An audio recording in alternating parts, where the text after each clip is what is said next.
When I married Sarah, I thought it was love. We were young, not rich, but I believed we were building something real together. I gave her everything I had, my time, my loyalty, my future. For years, I thought she chose me because she saw my heart, because she wanted the same things I did: a family, a home, a life built on trust. But the truth was darker than I could have imagined. The first crack in the illusion came during an argument. Sarah was frustrated because I couldn't afford some luxury vacation her friend's husband had bought. In the heat of the moment, she shouted words that knocked the air out of me. "I married you because I had no better option." At first, I thought it was just anger speaking, but the way she said it, calm, almost cold, made me wonder if she meant it. The seed of doubt took root, and soon I started noticing things I had ignored for years. How she never looked at me with pride, how she always compared me to wealthier men, how she seemed more invested in appearances than in us. Then came the betrayal that shattered me completely. I discovered Sarah was cheating.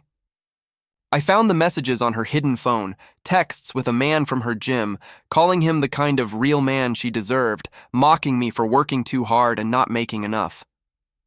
She laughed about how easy it was to lie to me, how I would never leave because I was too loyal.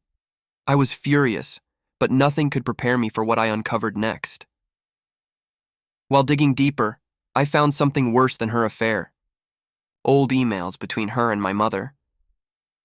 At first, I didn't believe what I was reading, but there it was in black and white. Sarah had made a deal with my mother years ago. She wasn't in love with me. She married me because my mother had pressured her, because my mother was desperate for me to settle down and offered Sarah financial help if she agreed. It hit me like a sledgehammer. My wife didn't marry me out of love. My mother didn't respect me enough to let me choose for myself. The woman I trusted and the mother who raised me had both conspired to trap me in a marriage built on lies. I felt like my entire life had been stolen. For weeks, I pretended I didn't know. I let Sarah keep texting her lover, let her think I was blind. I even sat with my mother for dinner, listening to her pretend everything was fine. But inside, I was planning. If they thought I was weak, I would show them just how wrong they were. The first step was gathering evidence, screenshots of her messages, the emails with my mother, photos of her sneaking around. Then I met with a lawyer. With adultery and proof of fraud in the marriage, I had more leverage than I ever imagined. The day of reckoning came on a quiet Sunday. I invited Sarah and my mother over for dinner.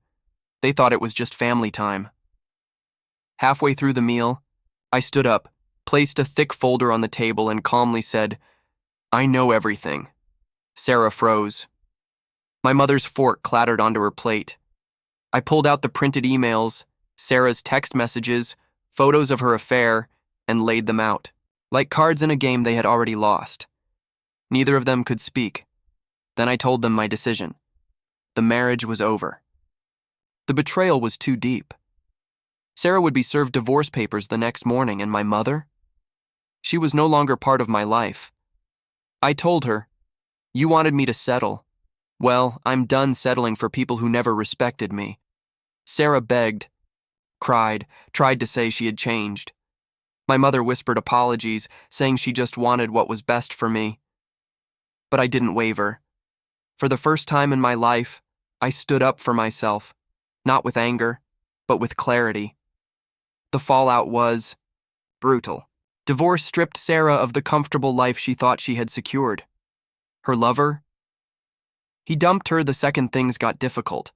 My mother, once so controlling, was left cut off, realizing too late that she had lost her son's trust forever. As for me, I walked away with freedom. Painful, yes, but also clean. I rebuilt my life without the weight of lies. I learned that love built on manipulation isn't love at all, and I swore never again to let anyone decide my worth. Sarah once said she married me because she had no better option. 6 months after I left, she came crawling back, broke, alone, and desperate.